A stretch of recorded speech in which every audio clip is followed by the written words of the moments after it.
एहसासों की नमी बेहद जरूरी है। हर रिश्ते में रेत भी सूखी हो तो हाथों से फिसल जाती है। आप सोच रहे होंगे कि हम आपको ये क्या सुना रहे हैं। दरअसल हम आपको ये बताना चाह रहे हैं कि आजकल रिश्तों में एहसास नहीं रह गए हैं, तभी तो वो रेत की तरह हाथों से फिसल जाते हैं। आज इंसान ने हर रिश्ते का मजाक बनाकर रख दिया है। समाज न जाने किस दिशा में जा रहा है, जहाँ किसी भी रिश्ते को लेकर ना सम्मान है, ना प्यार है, और जो बंधे हुए रिश्ते हैं भी तो वहाँ सुकून नहीं है। आजकल एक ऐसा ही रिश्ता सुर्खियों में बना हुआ है। हालांकि इस रिश्ते का नाम तो पति पत्नी का था, जिन्होंने 7 फेरों के साथ 7 जन्मों के बंधन की कसम साथ रहने के लिए खाई थी, लेकिन इन दोनों ने ही इस रिश्ते का मजाक बनाकर रख दिया है। हम बात कर रहे हैं एसडीएम ज्योति मौर्य की, जो आजकल छाई हुई है। अगर आप उनके नाम के आगे एसडीएम देखकर ये सोच रहे होंगे कि वो अपने काम की वजह से छाई हुई है, तो आप गलत सोच रहे हैं, क्योंकि वो आजकल अपने पति और पढ़ाई की वजह से सुर्खियों में है।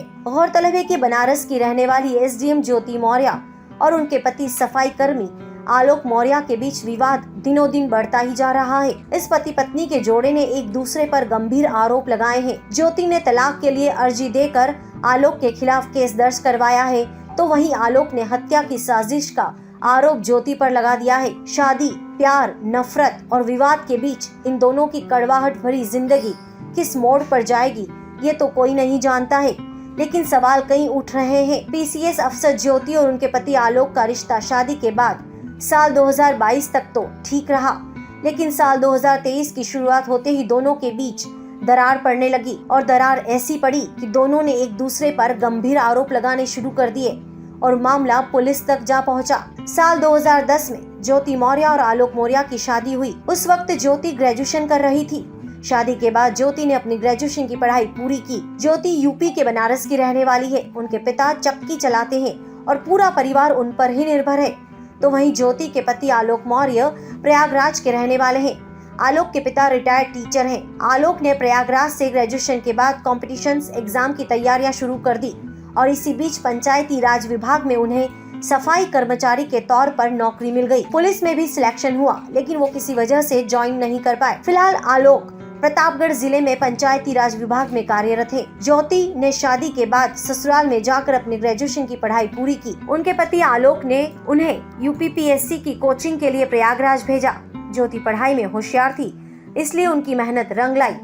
उन्हें साल 2015 की पीसीएस एग्जाम में 16वीं रैंक हासिल हुई। ज्योति ने अपने पति और ससुराल वालों को इस सफलता का श्रेय दिया। सब कुछ ठीक चल रहा था, जुड़वा बेटियां भी हुई, पूरा परिवार खुश था, लेकिन फिर अचानक से रिश्तों में दरार आ गई। ज्योति के पति आलोक ने अपनी पत्नी पर गंभीर आरोप लगाते हुए ये कहा कि ज्योति की पढ़ाई में उन्होंने लोन लिया, कर्जा किया और ज्योति को पीसीएस ऑफिसर बनाया, लेकिन अब उनकी पत्नी की दोस्ती पीपीएस अधिकारी मनीष दुबे से है, जो गाजियाबाद में होमगार्ड कमांडेंट के पद पर तैनात है, और वो शादीशुदा भी है और दोनों शादी करना चाहते हैं। इसलिए दोनों मिलकर मुझे यानी आलोक को रास्ते से हटाने का प्लान बना रहे हैं। इसी बीच ज्योति की व्हाट्सएप चैटिंग भी हाथ लग गई, जिससे ये पूरा खुलासा हुआ, जो अब वायरल भी हो रही है। ये पूरा मामला 25 अप्रैल को थाने में पहुंचा, तो वहीं 7 मई को ज्योति मौर्य ने अपने पति आलोक के खिलाफ दहेज उत्पीड़न का केस दर्ज करा दिया। आलोक ने एक डायरी की फोटो भी वायरल कर दी।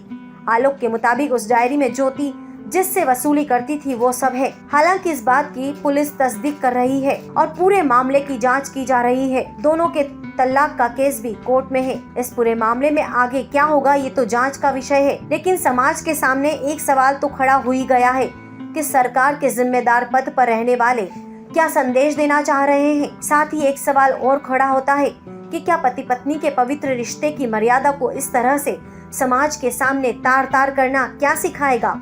आने वाली युवा पीढ़ी के सामने ऐसे पढ़े लिखे लोग क्या संदेश देना चाहते हैं, ये विषय गंभीर और सोचनीय है। हमारे साथ जुड़े रहने के लिए देखते रहिए देश रोजाना का यूट्यूब चैनल सब्सक्राइब कीजिए। साथ ही देश रोजाना की खबरें सबसे पहले देखने के लिए प्रेस कीजिए बेल आइकन।